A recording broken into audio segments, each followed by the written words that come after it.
नमस्कार दोस्तों। Bihar board inter 2024 का एग्ज़ाम होने वाला है 1 फरवरी से।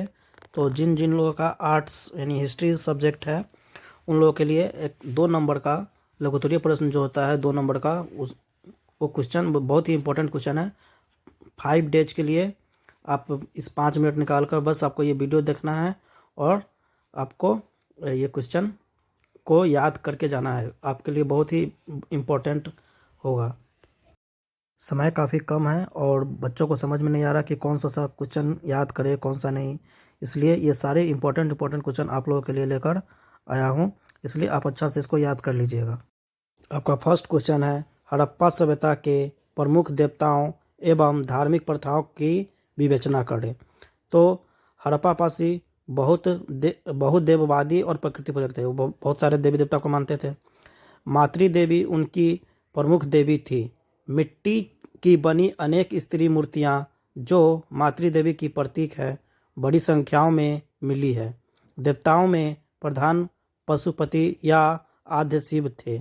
मोहनजोदड़ो से प्राप्त मुहर पर योगीश्वर की मूर्ति को पशुपति महादेव माना गया है।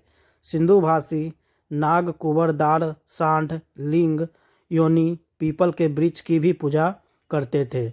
जल पूजा, अग्नि पूजा और बलि प्रथा भी प्रचलित थी। मंदिरों और पुरोहितों का अस्तित्व नहीं था, यानी वहाँ के लोग पुरोहितों को नहीं मानते थे। आइए अब नेक्स्ट क्वेश्चन देखते हैं।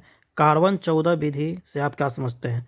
तिथि निर्धारण की वैज्ञानिक विधि को कार्बन 14 विधि के नाम से जाना जाता है। वस्तुतः किसी की जीवित वस्तु में कार्बन 12 और कार्बन 14 समान मात्रा में पाया जाता है। मृत्यु की अवस्था में कार्बन 12 तो स्थिर रहता है किंतु कार्बन 14 बदलते रहता है। कार्बन का अर्ध आयुकाल 5568 + 90 वर्ष होता है, अर्थात इतने वर्षों में उस पदार्थ में कार्बन 14 की मात्रा आधी रह जाती है। इस प्रकार वस्तु के काल की गणना की जाती है। जिस पदार्थ में कार्बन 14 की मात्रा जितनी कम होगी वह उतनी ही पुरानी मानी जाएंगी। इसी के आधार पर प्राचीन सभ्यताओं की तिथि का निर्धारण किया जाता है। आपका तीसरा क्वेश्चन है, इतिहास लेखन में अभिलेखों का क्या महत्व है? अभिलेख का तात्पर्य है पाषाण, धातु या मिट्टी के बर्तनों आदि पर खुदे हुए लेखाभिलेखों से तत्कालीन राजनीतिक, सामाजिक, आर्थिक तथा धार्मिक जीवन की जानकारी मिलती है। पुराने पत्थरों, बर्तनों आदि पे जो लिखा हुआ मिला होता है उसी को क्या कहते हैं? अभिलेख कहते हैं।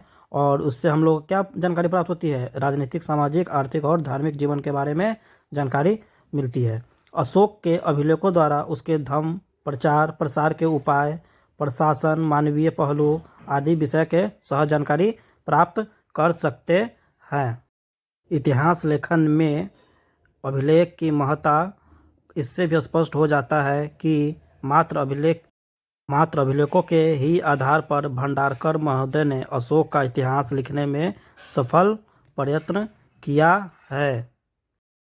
चौथा क्वेश्चन है आपका, उत्तरापथ से आप क्या समझते हैं? तो उत्तरापथ का अर्थ होता है व्यापारिक मार्ग, जो मौर्योत्तर युग में बहुत ख्याति प्राप्त था। यह मार्ग तक्षशिला से होकर पंजाब, दिल्ली, मथुरा, उज्जैन आदि मार्गों से होता हुआ भारत के पश्चिमी तट पर स्थित भ्रौंच नामक स्थान पर समाप्त होता था। नेक्स्ट क्वेश्चन है, मिलिंद पन्ना पर एक संक्षिप्त टिप्पणी लिखिए। बहुत ही इंपॉर्टेंट क्वेश्चन है 2024 बोर्ड के लिए, एग्जाम के लिए। मिलिंद पन्ना यह बौद्ध ग्रंथ में बैक्ट्रियन और भारत के उत्तर पश्चिमी भाग पर शासन करने वाले हिंदू यूनानी सम्राट मैनेंडर एवं प्रसिद्ध बौद्ध भिक्षु नागसेन के संबंध का वर्णन किया गया है। इसमें ईसा की पहली 2 शताब्दियों के उत्तर पश्चिमी भारतीय जीवन के झलक देखने को मिलती है। नेक्स्ट क्वेश्चन है, कौरव और पांडव कौन थे? उनके बंधुत्व संबंध कैसे बदल गए थे? तो कौरव और पांडव दोनों एक ही परिवार के सदस्य और 2 चचेरे भाइयों के समूह थे। वो एक राज परिवार अथवा राजवंश से संबंधित थे जो कुरुवंश कहलाता था। महाभारत हमें सूचना देता है कि इन दोनों में समूहों में बंधुत्व का संबंध बड़ा भारी परिवर्तित हो गया। महाभारत दोनों समूह मध्य भूमि के एक भूभाग के टुकड़े पर संघर्ष का उल्लेख करता है और इसके लिए दोनों समूहों में परस्पर युद्ध हुआ। ये काफ़ी इंपॉर्टेंट क्वेश्चन है, काफ़ी अच्छे से याद कर लीजिएगा, बहुत ही इंपॉर्टेंट क्वेश्चन है। और आपका नेक्स्ट क्वेश्चन है 6ठी शताब्दी ईस्वी में पूर्व 4ठी शताब्दी ईस्वी पूर्व की अवधि के नागरिकरण को भारत का द्वितीय नागरिकरण क्यों कहा जाता था। तो देखिए, भारत का पहला नागरिकरण हड़प्पा की संस्कृति के साथ प्रारंभ हुआ और 1500 ईस्वी पूर्व के लगभग आर्यों द्वारा देश में प्रमुखता प्राप्ति के साथ ही समय समाप्त हो गया। आर्य लोग ग्रामीण थे। जब हड़प्पा संस्कृति में नगर एक एक करके नष्ट हो गया तो फिर अगले 1500 वर्ष तक नगर विलुप्त रहे। ईसा की 6ठी शताब्दी में बौद्ध काल में पुनः नगरों का श्री गणेश हुआ।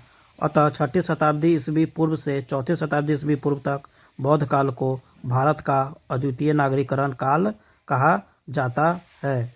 काफ़ी इंपॉर्टेंट है 2024 के एग्जाम के लिए। चलिए नेक्स्ट क्वेश्चन है, प्राचीन भारतीय समाज की जाति व्यवस्था को संक्षेप में समझाइए। संभवतः आप जाति शब्द से परिचित हो गए, जो एक सोपानात्मक सामाजिक वर्गीकरण को दर्शाती है। धर्मसूत्रों और धर्मशास्त्रों में एक आदर्श व्यवस्था का उल्लेख किया गया था। ब्राह्मणों का यह मानना था कि यह व्यवस्था जिसमें स्वयं उन्हें पहला दर्जा प्राप्त है, एक दैवीय व्यवस्था है। शूद्रों और अस्पृश्यों का सबसे निचले स्तर पर रखा जाता था। इस व्यवस्था में दर्जा संभवतः मनुष्य के अनुसार निर्धारित माना जाता था। अपनी मान्यताओं को प्रमाणित करने के लिए ब्राह्मण बहुधा ऋग्वेद एवं के पुरुष सूक्त मंत्र को उद्धृत करते थे, जो आदि मानव पुरुष का बलि का चित्रण करता है। जगत के सभी तत्व जिनमें चारों वर्ण शामिल है, इसी पुरुष के शरीर से उपजे हो। ब्राह्मण उसका मुंह था, उसकी भुजाओं से क्षत्रिय निर्मित हुआ। समय उसकी जंघा थी, उसके पैर से शूद्र की उत्पत्ति हुई। तो इसी तरह बहुत ही इंपॉर्टेंट क्वेश्चन नेक्स्ट पार्ट में लेकर आऊँगा, तो आप लोग इस चैनल से बने रहिए। Thank you.